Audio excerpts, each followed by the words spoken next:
तो इस एपिसोड की स्टार्टिंग में हमें दिखाया जाता है कि वही लड़की हमारी डायून को बोल रही होती है कि डायून, क्या हम दोनों सच में दोस्त हैं? उसी लड़की के बाजू में बैठा हुआ लड़का हमारे मेन कैरेक्टर को देखकर बोलता है, ओए लड़के, तू मुझे इस प्रकार से दूर क्यों रहा है? क्या तुझे मरने का शौक है? वहीं पर एक और लड़का बैठा हुआ है जो बोलता है, शायद इस लड़के का दिमाग खराब हो चुका है। पहले वाला लड़का हमारे मेन कैरेक्टर के पास आकर बोलता है, सुनाई नहीं दिया? क्या बोल रहा हूँ? क्या तुझे मरने का शौक है? या फिर अपनी बहन के आगे कूल बनने की एक्टिंग कर रहा है? हमारा मेन कैरेक्टर उसको देखकर सोच रहा होता है कि इसके पास कोई भी हथियार नहीं है और इसका पूरा शरीर ओपन है, मैं इस पर कहीं से भी अटैक कर सकता। क्या ये सच में इतना कमजोर है या फिर कमजोर होने की एक्टिंग कर रहा है? हमारे मेन कैरेक्टर को फिर लेफ्टिनेंट की बातें याद आती है, जहाँ उन्होंने कहा था किसी भी हाल में फाइट मत करना। बातों को याद करके हमारा मेन कैरेक्टर अपना चेहरा दूसरी ओर घुमाकर उस लड़के को इग्नोर करने लग जाता। इग्नोर करने के कारण वो लड़का और भी ज्यादा गुस्सा हो जाता और हमारे मेन कैरेक्टर को गालियां देने चालू कर देता। मामले को बिगड़ता हुआ देखकर हमारी डायून अपना सिर झुकाकर सभी से माफी मांगने लगती है और कहती है, मेरा भाई कोरिया में नया है, इससे यहाँ के कल्चर के बारे में कोई आइडिया नहीं है, कृपया करके मेरे भाई को माफ कर दीजिए। उसके रूड व्यवहार के लिए मैं आप सबसे सॉरी बोलती हूँ। वो लड़का बोलता है, ये नया हो या कुछ भी हो, इससे मुझे कोई फर्क नहीं पड़ता। इसने मुझसे पंगा लिया है तो इसका खामियाजा इसे भुगतना पड़ेगा। हमारा मेन कैरेक्टर डायून की ओर देखता है, जहाँ पर डायून बेचारी बहुत डर और घबरा चुकी होती है।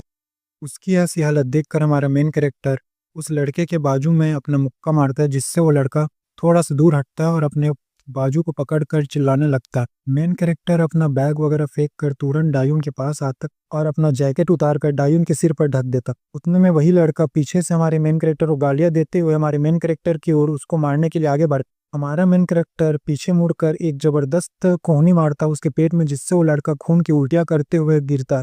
बस एक हिट खाने के बाद उस लड़के की ऐसी हालत देखकर वो लड़का और लड़की दोनों के दोनों बहुत घबरा जाते। हमारा मेन कैरेक्टर पीछे घूमता है और बड़ी ही तेजी के साथ अपना मुक्कर तैयार करते हुए दूसरे लड़के को मारने के लिए आगे बढ़ता।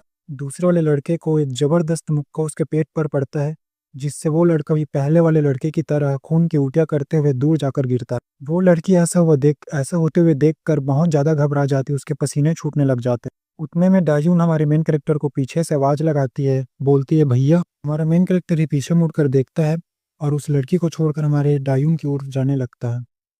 मेन कैरेक्टर कहता है, क्या हुआ डायून, क्या तुम्हें ये सब चीजें अजीब लग रही या फिर तुम्हें भूख लग रही है? मैं कुछ खाने के लिए लेकर आऊं? डायून कहती है कि नहीं भैया, मुझे भूख नहीं लग रही, आप कुछ खाने के लिए ना जाएं। डायून आसपास देखती है, जहां पर वो दोनों लड़कों की हालत बहुत बुरी होती। मेन कैरेक्टर एक प्यारा सा स्माइल बनाकर डायून से कहता है, तो डायून अब घर चलें?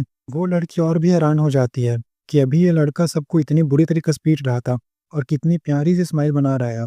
क्या किसी इंसान की पर्सनालिटी इतनी जल्दी चेंज हो सकती? डायून उसकी ओर देखकर बोलती है, ठीक है, मैं घर जा रही हूँ। हमारा मेन कैरेक्टर भी उस लड़की को तिरछी निगाहों से देख। दोनों भाई बहन अब घर की तरफ जा रहे होते हैं।